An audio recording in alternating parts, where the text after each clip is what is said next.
25-ാമത്തെ അധ്യായമാണ് സൂറത്ത് ഫാത്തിർ. അതിൽ 29-ാമത്തെ അധ്യായം എന്താണെന്നറിയോ? ആയത്ത് പറയുന്നതിന് മുമ്പ് ഞങ്ങളോട് ചില ചോദ്യങ്ങൾ ചോദിക്കാം.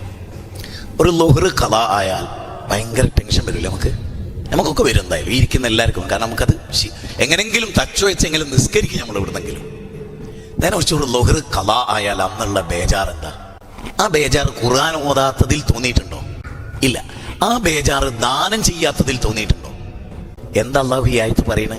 അള്ളാഹുവിൻ്റെ കിതാബ് നിരന്തരമായി വായിക്കുകയും 5 നേരം കറക്റ്റ് നിസ്കരിക്കുകയും നാം നൽകിയതിൽ ചെലവഴിക്കുകയും ചെയ്യുന്നവർ തിജാറത്തൻ ലൻ തബൂർ, അവരൊരു നഷ്ടം സംഭവിക്കാത്ത കച്ചവടത്തിലാണ്.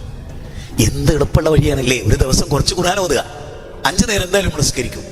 അതിൽ ഇങ്ങനെ തോന്നണം നമുക്ക്. എന്തെന്നറിയോ?